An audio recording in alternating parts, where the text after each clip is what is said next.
Well, today I've got my hands on something very special indeed, and I actually went down to Gardner HQ to go and pick up these rods. I say these rods because this isn't the only one I've got. I've actually got the full range of covert rods from Gardner Tackle. Went and met James to find out a little bit more information about these rods and a bit of the backstory, why they created them and that sort of thing. So if you haven't seen that short video that we done, then click up here somewhere and there will be the link to see James's input into these rods and why they've created what they have. But like I say, today I've got the range with me. I've actually got 2 rods out at the moment, and I was actually lucky enough to have a bite on them. So I actually got to feel them in action, which is something we don't always get to do because it's normally such a quick turnaround. It's more showing you guys the main features of each product. But yeah, this time I've actually got them in use, had a bite. I didn't land it. We don't need to talk about that, but they felt really nice when I was playing the fish. That is the 12-foot 3.25 pound model that I had the bite on. But yeah, overall they felt very, very nice. But I'm going to tell you about the similarities within the range, because all of the rods actually in the range follow a similar sort of concept. So they've all got a lot of similarities, and then each rod is slightly different. So we go through the differences afterwards. But we're going to have a little look at the aesthetics of these rods, and these are covert by name, covert by nature. They're really subtle. It's pretty much a blacked out rod. So if we start at the bottom, you've got a full shrink EVA handle, and it's not overly thick. It's actually quite nice. It's not too spongy. It's a pretty solid handle, but it's just got that nice slick sort of coating of EVA over it. And then you move up to the reel seat, which is completely blacked out. And it's worth noting actually that these are all American Tackle fittings. We've banged on a lot about American Tackle over the past on this channel, and yeah, to see them in a rod of this sort of level is really nice, because these aren't expensive rods. So to have high-end fittings on a relatively budget rod is a pretty good achievement from Gardner. So top marks there, and it's not just the reel seat that's American Tackle, it's all the guides and everything as well, but we'll come on to those a little bit later. But like I say, they are very subtle in terms of branding. At the top you've got a little bit that just says covert, and that's in a slightly glossy black, but it's not over the top gloss. It's kind of somewhere in between, so it's still subtle, and that's on a 3K carbon weave finish, which runs throughout the rod. Now all the rest of the branding is actually underneath the rod, but again, it's still very, very subtle. So there's a tiny little Gardner logo. There's the actual length of the rod, which in this case, which I've got, is a 10 foot, and then it tells you the test curve as well. So 3.25 and then TC. And that is pretty much as far as the branding goes. Now, when it comes to the whippings, you'll see there is gloss black throughout the whole rod. So just above the reel seat, you've got a bit gloss black, and then on each of the rings, they are whipped on with a gloss black finish. And overall, it looks a very, very nice rod. Definitely looks a high-end rod as well, but like I say, the price doesn't correlate with that high-end look and feel. So moving on to the guides, like I mentioned, these are actually American Tackle guides as well as a reel seat, and these are the Vortex guides. So they're a super lightweight guide, they're super strong, but not only are they lightweight, they actually serve a purpose by being lightweight, because it allows you, when you cast, to actually cut through the air that bit easier. They're a bit more aerodynamic, I guess, and it allows for quicker response times and generally a better overall casting experience. The guides vary slightly dependent on what model that you're going for. They're still all the American Tackle Vortex guides, but size-wise they vary. And then all of the rods finish with a ceramic anti-frap tip ring. But that's kind of where the similarities end, and that's where the differences start to come in. So at the moment in my hands, I've got the 10-foot covert rods, and being 10 foot, these come with a 40mm butt guide. And that works well in this case, because if you put a 50mm butt guide on a 10-foot rod, generally they feel really unbalanced, and it's quite a heavy guide to have on a lightweight rod.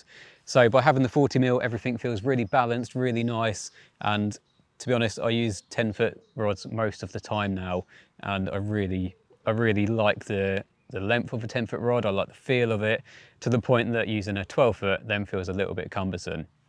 But these 10-foot rods are very nice. The blank's very slim. They are super lightweight.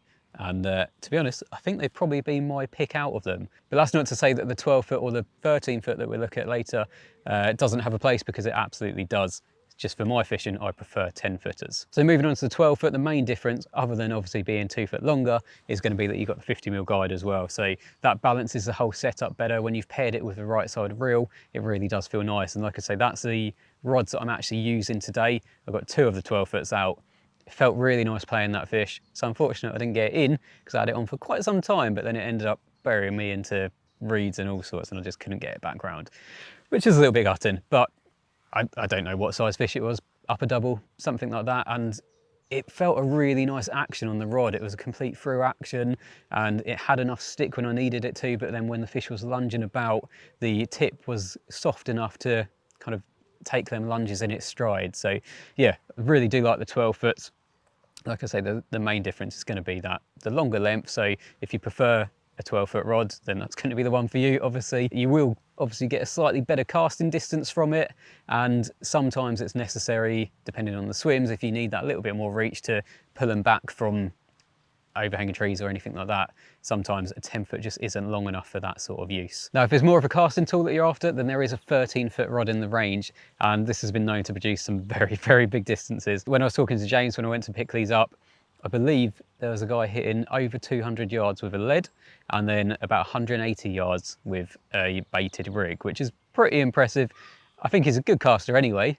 Well, you've got to be hitting them distances, but for rods of this sort of price range, that is a hell of a cast. Again, there's not a lot of differences with the 13-foot other than the fact that you've got that extra foot. Of course, you've got the 50mm buttering on it, plus they're slightly stepped up. So I haven't run through test curves yet, but basically the 10s are available in 3.25, the 12s are available in 3.25, and then the 13 is stepped up to 3.5.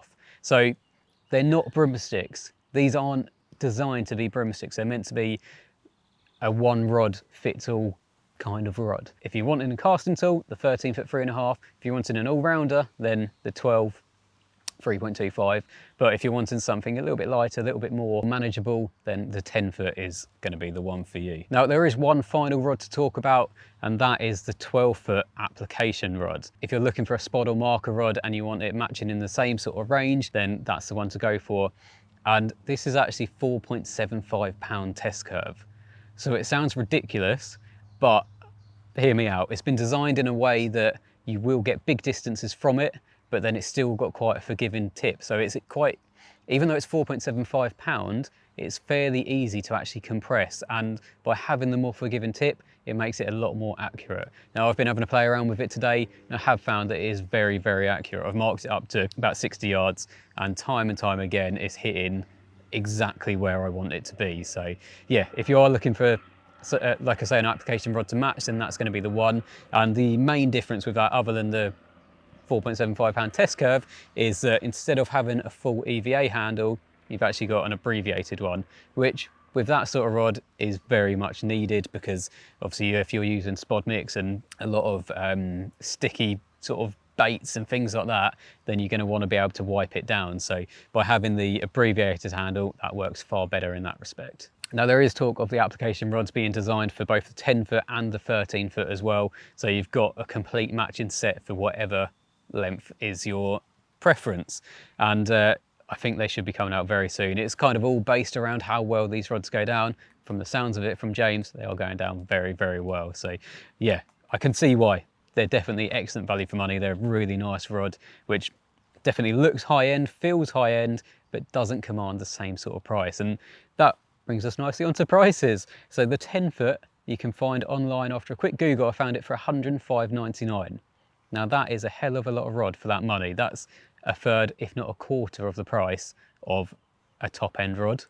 And this is definitely not a quarter of the quality. The 12-foot comes in at $119.99, so a little bit more expensive than the 10, but still for an all-rounder of a high quality, it's a very good price. Moving up to the 13-foot, obviously that is going to be that bit more, because it really is a stepped up rod and it's a proper distance tool. So they come in at about $149.99. And then the 12-foot application, the cheapest I found was $146.99. So still very good prices across the board. So that's it from me for now. Make sure you check out the Gardner Tackle website to find out all the ins and outs, if in case I've missed anything here. But if you do like this video, make sure you subscribe to CARPology, like this video, share it, do all them sort of things. And when you're next at your local tackle shop, definitely check these out, because I think you will be very impressed. I'll see you next time.